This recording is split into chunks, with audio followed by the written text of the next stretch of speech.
আসসালামু আলাইকুম। আহ, তো আমরা আর কি শুরু করতে যাচ্ছি মাইস্কুয়েল শেখা। তো একটু দীর্ঘ বিরতির পরেই শুরু করা হচ্ছে।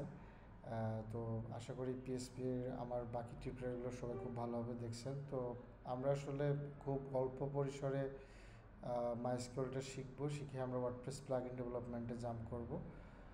তো এখানে আমি জাস্ট একটা বেসিক একটা প্রজেক্টের মাধ্যমে আমি মাইস্কুয়েলটা শেখাবো। এখানে মাইস্কুয়েলের ক্রিয়েট, আপডেট, ডিলিট এই অপারেশনগুলো আমি দেখাবো কীভাবে করা যায়। তো অনেকেই হচ্ছে জ্যাম্প ব্যবহার করেন। জ্যাম্পের জন্য আমি এখানে একটা জাস্ট টিউটোরিয়াল রাখছি যে আপনাদের জ্যাম্পের যে কন্ট্রোল প্যানেল আছে আর কি, জ্যাম্প কন্ট্রোল প্যানেল, ওইটা ওপেন করলে এরকম অপশন পাবেন যে অ্যাপাচি মাইস্কুয়েল। তো এইখানে মাইস্কুয়েলের হচ্ছে যে আপনি এই অ্যাডমিন এই বাটনে ক্লিক করবেন। ক্লিক করলে এরকম একটা ইন্টারফেস আসবে। এখানে রুট অ্যান্ড পাসওয়ার্ড ব্ল্যাঙ্ক রেখে গোতে ক্লিক করলে এরকম একটা ইন্টারফেস পেয়ে যাবেন। অ্যান্ড এইখান থেকে যে নিউ বাটন আছে এটাতে ক্লিক করে আপনি ডাটাবেস ক্রিয়েট করে নিতে পারবেন। তো আমার জ্যাম্প নাই, এই কারণে আমি এটা দেখাই দিলাম। আমি অন্য একটা কিছু ব্যবহার করব। তো আমি সিম্পলভাবে হচ্ছে যে এখানে যদি বলি যে আমি ডাটাবেস একটা ক্রিয়েট করে নিয়েছি, এটা কোডজেন একাডেমি নামে। এটা যদি ওপেন করি এটা এরকম আর কি আসবে। এখানে দুইটা টেবিল ক্রিয়েট হয়ে গেছে, ক্যাটাগরিজ, টাস্ক, দুইটা টেবিল। তো টেবিলের যদি আমি আবার যদি এখানে আসি, আপনারা এইভাবে দেখাচ্ছে ডাটাবেসটা ক্রিয়েট করে নেবেন যে কোনো কিছু টু ডু অ্যাপ বা যে কোনো নামে। নেওয়ার পরে যে দেন আমরা আমাদের যে অ্যাপ্লিকেশনটা বানাবো এটার মাধ্যমে আমরা এই টেবিলগুলো বানাবো। এখন হচ্ছে যে এক মিনিট। আচ্ছা, এখন এই টেবিলগুলোতেই হচ্ছে যে আসলে আমরা ডাটাগুলো রাখবো আর কি। তো একটা প্রজেক্টের জন্য অনেক টেবিল বানাইতে হয়। তো এই ডিটেলস সামনে আরও জানতে পারবেন। তো এতটুকুই। দেন মাইস্কুয়েল শিখবেন কোথা থেকে, কেউ যদি পার্সোনালি শেখা শুরু করেন তো এই যে W3 স্কুলের আমরা যে প্রথম থেকে যেটা দেখাচ্ছিলাম যে পিএসপির যে টিউটোরিয়াল, এটার ভিতরে একটু নিচে আসলে এখান থেকে দেখবেন যে মাইস্কুয়েল ডাটাবেস। তো এই ডাটাবেস থেকে হচ্ছে যে মাইস্কুয়েল আপনারা শিখতে পারবেন।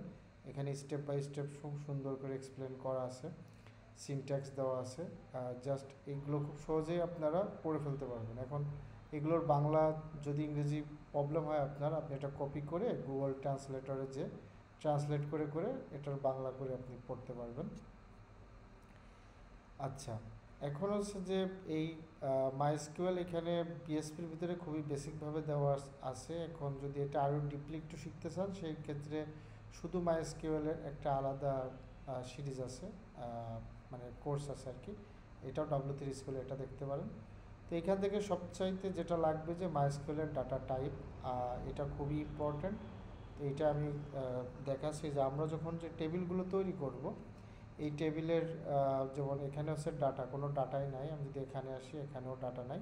এখানে আমি স্ট্রাকচারে যদি আমি ক্লিক করি এটার স্ট্রাকচার রাখা যায় যে টেবিলের যে এখানে ID column, title column, description, category ID, status, created at, এগুলো হচ্ছে যে সবগুলো এই টেবিলের হচ্ছে কলাম। প্রত্যেকটা কলামে হচ্ছে যে আমাদের ডাটা থাকবে। আর প্রত্যেকটা ডাটা হচ্ছে যে রো আকারে ইনসার্ট হয় যে আমি যখন ইনসার্ট করবো এই একটা রোতে আমি ইনসার্ট করবো, পরে আরেকটা।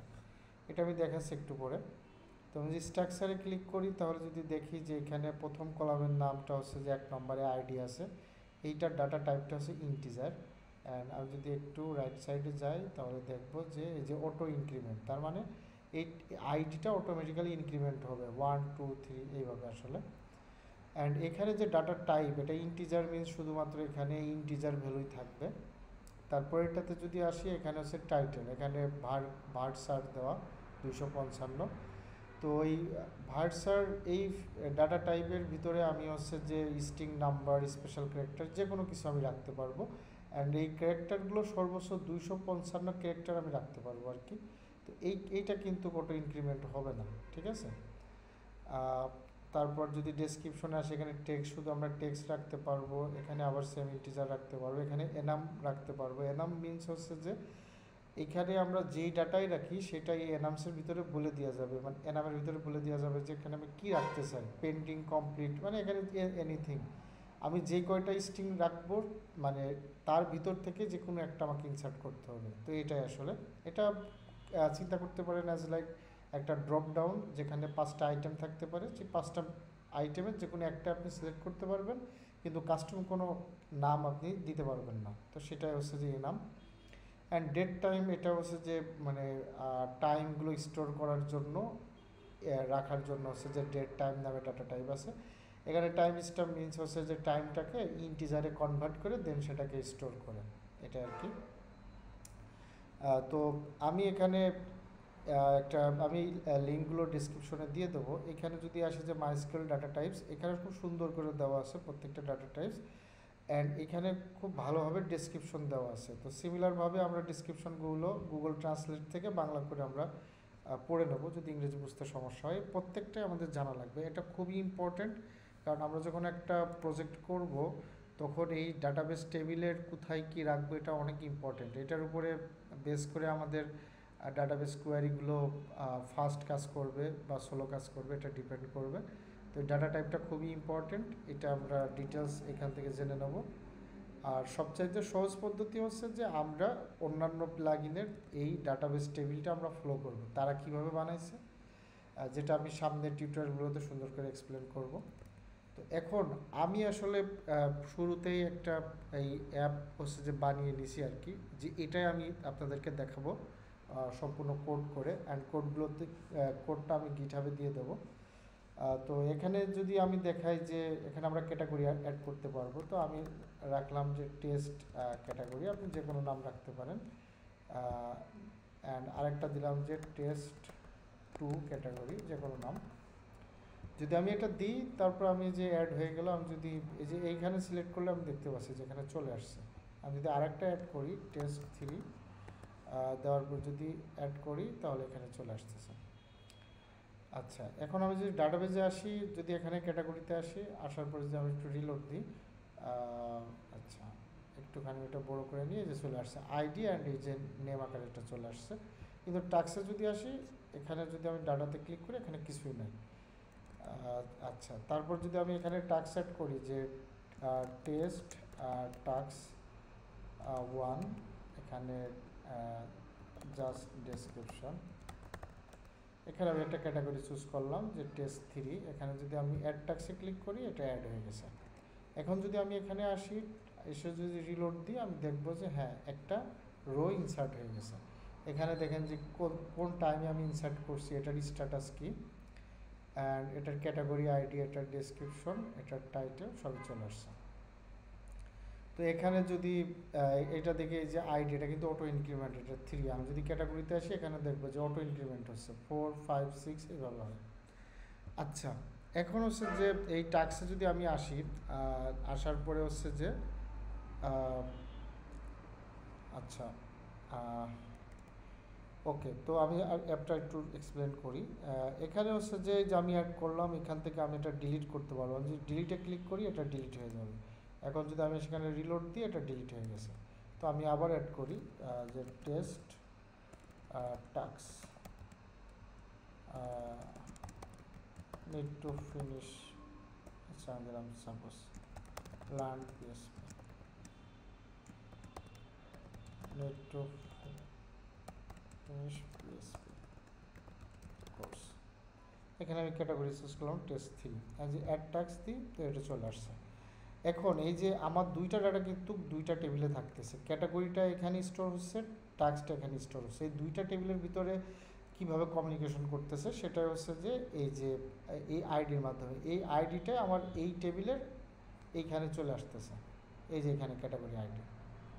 তো এইটা এইভাবে আসলে আমরা এটা রিলেশন ঘটাতে পারি। সামনে আমি এটা আরও ডিপ ডিসকাস করব যখন আমরা কোড করা শুরু করব। তো এই হচ্ছে যে মোটামুটি আমি এটাই দেখাবো। আর যদি এডিটে যাই, আমি এখান থেকে যে আপডেট করতে পারবো। আমি এখানে আপডেট লিখলাম বা যে কোনো কিছু আমি দিলাম লার্ন জেএস, এটাকে আমি পিএসপিটাকে জাভাস্ক্রিপ্ট করে দিলাম জেএস। আচ্ছা জেএস আপডেট করি এটা। আচ্ছা মেবি একটু সমস্যা হয়েছে, হ্যাঁ ওকে। আচ্ছা মেবি এটা ইরোড দিচ্ছে, তো এটা আসলে এটা আপডেট করা যাবে। আমি জাস্ট এটা ইরোডটা ঠিক করা হয়নি। ওকে, তো তো এইটাই আমি হচ্ছে যে পরবর্তী টিউটোরিয়ালগুলোতে আমি দেখাবো কীভাবে কোড করে আমরা এরকম ছোট্ট একটা প্রজেক্ট করতে পারি। অ্যান্ড আপনাদেরকে এই প্রজেক্টটি এক্সটেন্ড করার জন্য আমি আরও কিছু রিকোয়ারমেন্ট দিয়ে দেবো, যেটা নিয়ে আপনারা এটা এক্সটেন্ড করতে পারেন।